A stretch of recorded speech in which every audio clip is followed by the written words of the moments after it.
Assalamualaikum warahmatullahi wabarakatuh. Alhamdulillahirabbil alamin wassalatu wassalamu ala asyrofil anbiya'i wal mursalin wa ala alihi wa sahbihi ajmain amma ba'du. Rabbi shrah li sadri wa yassir li amri wahlul 'uqdatam min lisani yafqahu qawli. Amma ba'du. Puji syukur alhamdulillahirabbil alamin atas segala apa yang Allah berikan kepada kita semua, baik itu nikmat iman, Islam, kesehatan, kesempatan, sehingga kita semua dapat bertemu kembali pada pembelajaran kali ini. Bagaimanapun dalam kondisi yang sangat perlu kita prihatini dalam kondisi saat ini, yaitu dengan adanya wabah COVID-19 atau Corona ini, semoga kita selalu mendekatkan diri kita kepada Allah Subhanahu wa Ta'ala. Atas dengan adanya ini, kita kaji untuk lebih mendalam, untuk kita kaji lebih mensyukuri apa yang Allah berikan kepada kita. Nah, anak-anakku semuanya, pada kesempatan kali ini Pak Guru ingin menyampaikan, yaitu kaitannya dengan syahadat. Nah, yang pertama kaitannya dengan syahadat.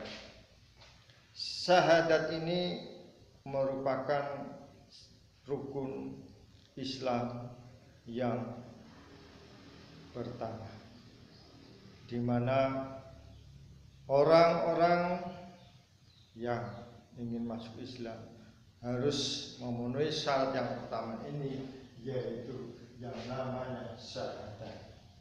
Nah, kaitannya syahadat sering kita mendengar atau sering kita ucapkan dalam kehidupan sehari-hari, tetapi kadang kita tidak terasa apa yang kita ucapkan itu mempunyai makna yang sangat mendalam, bukan berarti hanya berupa ucapan belaka. Nah, disinilah perlu kita kaji bersama kaitannya dengan syahadat. Nah, syahadat itu berasal dari kata syahidah yang mempunyai arti telah menyaksikan. Berarti di sini kaitannya dengan penyaksian kita kepada Allah Subhanahu wa Ta'ala, kepada Rasul Muhammad sallallahu alaihi wasallam.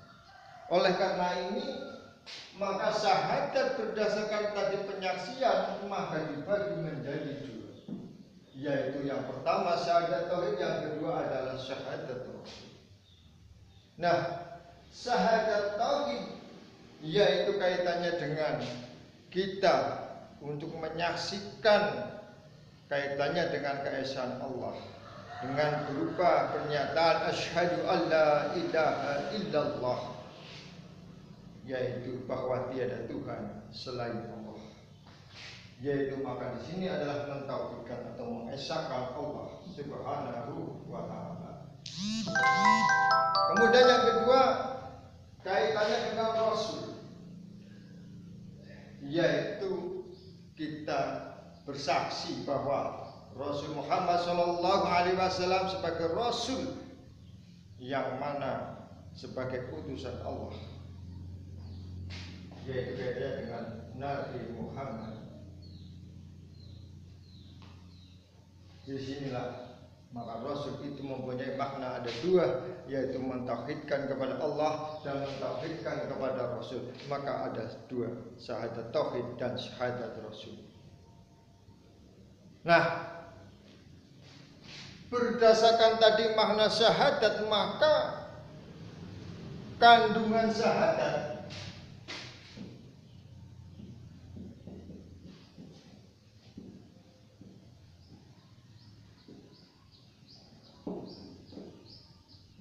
itu mempunyai empat hal. Untuk yang pertama, yaitu kaitannya dengan ikrar.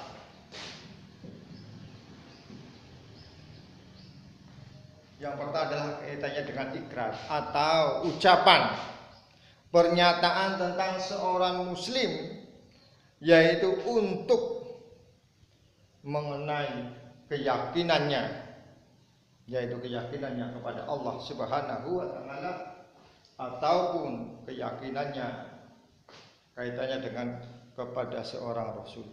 Yang kedua adalah sumpah.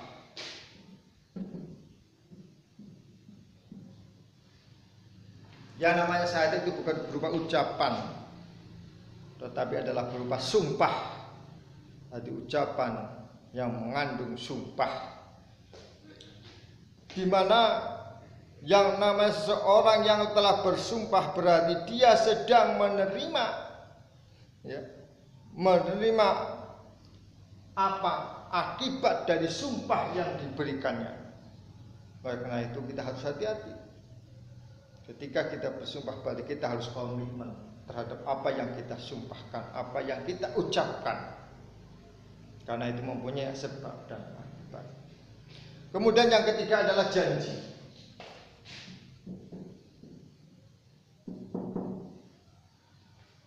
Yang namanya syahadat itu adalah janji. Yang namanya janji adalah hutang yang suatu saat pasti akan kita ditagih oleh Allah Subhanahu wa taala. Termasuk kaitannya dengan hablum minallah ataupun hablum minan nas. Disinilah janji kita sebagai seorang muslim, sebagai hamba Allah, itu kita akan dimintai pertanggungjawabannya nanti ketika kita di akhirat. Kemudian yang keempat,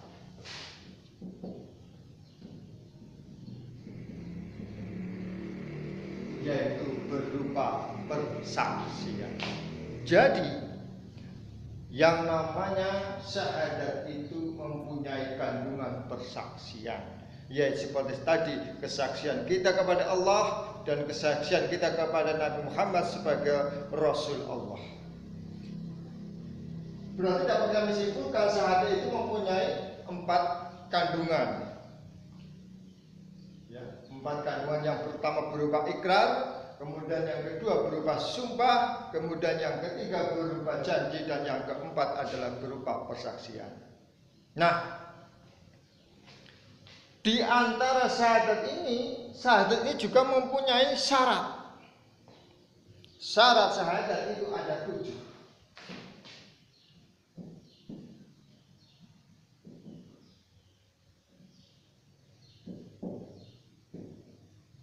Syarat syahadat ada 7. Nah, anak-anakku semua bahwa yang namanya syahadat itu adalah merupakan ada persyaratannya, bukan hanya formalitas saja, tetapi mempunyai persyaratan. Yang pertama adalah pengetahuan.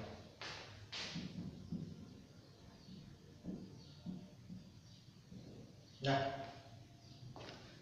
berkaitan dengan pengetahuan, ya anak-anakku semuanya, bahwa seseorang yang bersyahadat itu harus mempunyai yang namanya pengetahuan tentang syahadat.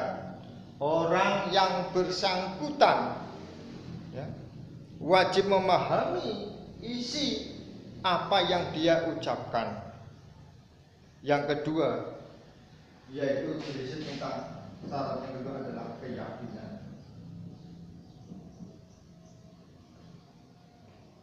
Atau kepercayaan. Oleh karena itu, kita sebelum mengucapkan apa yang kita ucapkan tadi berupa persaksian tadi, kita harus yakin di dalam kalbu kita, di dalam hati kita, bahwasanya apa yang kita lakukan itu adalah sebagai suatu kebenaran. Nah, sebagai suatu keluhuran. Oleh karena itu, syarat yang ketiga yaitu keikhlasan. Ketika semuanya kita lakukan, kita berbuat agar kita bisa dinilai oleh ibadah oleh Allah Subhanahu wa taala tanpa adanya paksaan, maka adalah keikhlasan dalam hati kita. Nah, ini sangat sulit, tetapi perlu kita wajib lakukan, karena dalam hati kita, karena semuanya itu berkaitan dengan yang namanya ibadah, sehingga kita harus ikhlas kepada Allah, bukan berupa paksaan atau bukan karena siapapun, karena Allah Subhanahu wa ta'ala. Kemudian yang keempat adalah kejujuran. Kejujuran bagi seorang muslim itu wajib dituntut. Karena apa? Dari keyakinan yang luhur dalam hati kita, yang kita ucapkan, yang kita perbuatkan, itu semuanya nanti akan mengandung yang namanya kejujuran. Kejujuran dalam berupa ucapan ataupun kejujuran dalam berupa tindakan. Nah, ini sangat penting anak-anakku semuanya. Karena dengan memahami yang namanya syarat kaitannya dengan syahadat ini, maka kita itu akan lebih mudah dalam melaksanakan apa yang diperintahkan oleh Allah Subhanahu wa ta'ala. Makanya apa? Harus dibarengi dengan syarat yang kelima, yaitu namanya kecintaan. Yaitu apa? Kecintaan kita kepada Allah Subhanahu wa ta'ala, kecintaan kita kepada Rasul Muhammad sallallahu alaihi wasallam.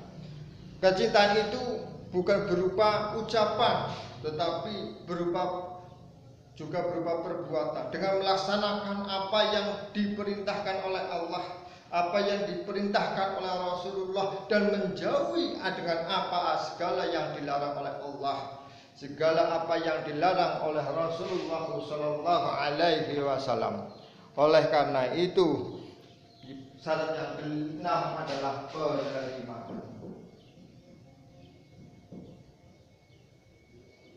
Karena dengan begitu maka kita akan mudah menerima kesalahan-kesalahan kita, untuk introspeksi kita, apa yang menjadi sebab akibat dari apa yang kita perbuat.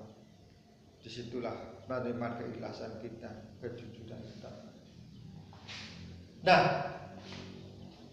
sehingga nanti kita akan membawa kepada syarat yang ketujuh, yaitu apa? Syarat yang ketujuh adalah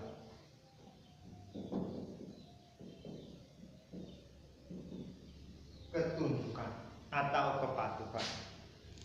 Jadi yang namanya syahadat otomatis akan membawa ketundukan kita, kepatuhan kita kepada Allah Subhanahu wa ta'ala, kepatuhan kita kepada Rasulullah sallallahu alaihi wasallam. Karena makna syahadat itu mengandung pengetahuan, keyakinan, keikhlasan, kejujuran, kecintaan, penerimaan, dan ketundukan kita kepada Allah Subhanahu wa ta'ala. Jadi yang namanya syahadat itu berupa bukan ucapan belaka asyhadu an la ilaha illallah wa asyhadu anna muhammadar rasulullah, tetapi harus benar-benar kita meyakini apa isi yang terkandung, sehingga apa? Kita memahami tadi akan kandungannya dan juga ada syaratnya. Anak-anakku semuanya, nah, berkaitan dengan makna syahadat, maka bagi seorang muslim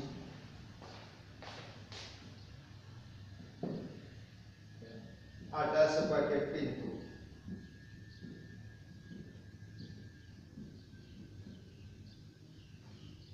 Jadi yang namanya syahadat itu juga merupakan syarat masuk pintu. Pintu siapa?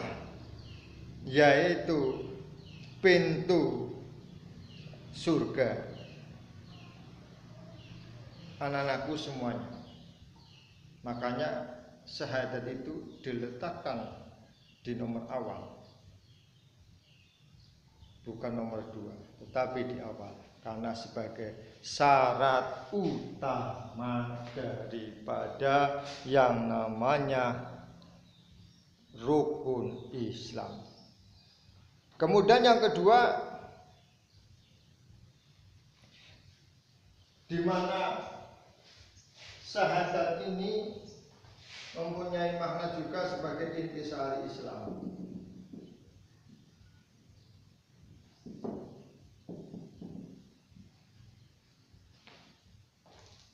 Maka intisari Islam inilah yang perlu kita pahami.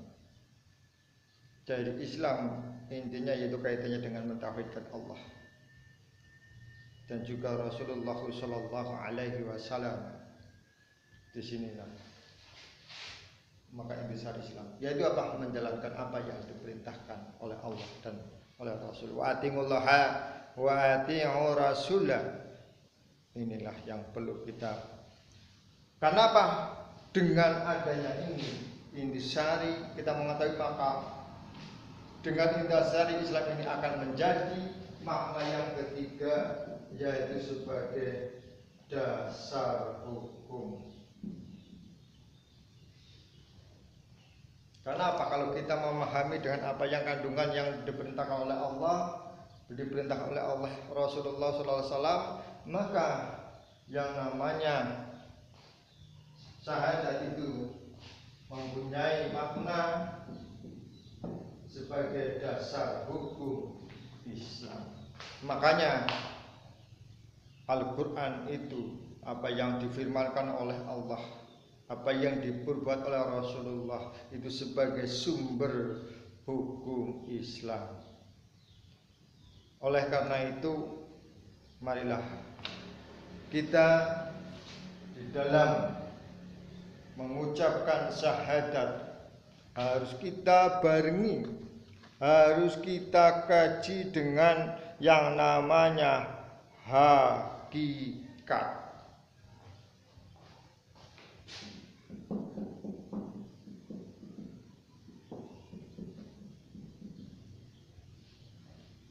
Hakikat dasar. Nah, hakikat dasar apa sih hakikatnya kita menyembah Allah? Yaitu apa? Untuk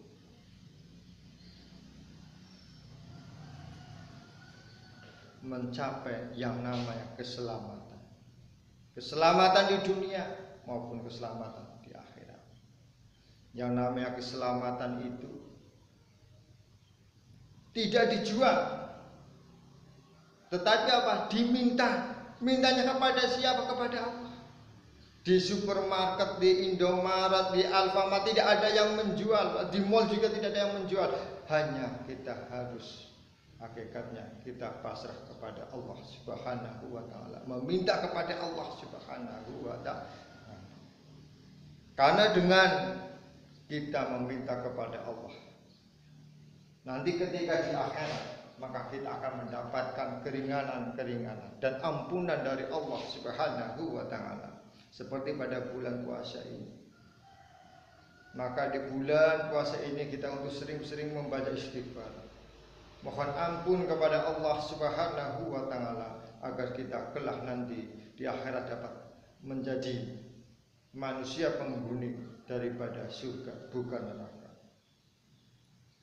Maka hakikat dasar inilah nanti kaitannya dengan kita di yaumil akhir dengan adanya yang namanya ganjaran atau yang namanya balasan.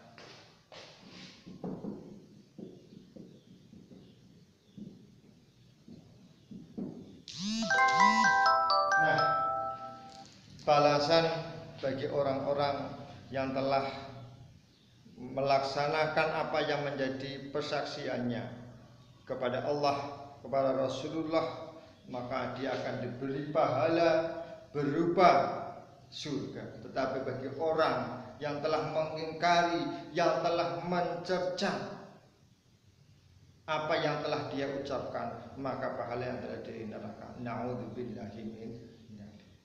Oleh karena itu, marilah anak-anakku semuanya pada kesempatan ini di bulan Ramadan ini, walaupun kita sedang dirundung yang namanya wabah COVID-19 ini, tetapi kita harus lebih mawas diri, lebih bisa mendekatkan diri kita kepada Allah.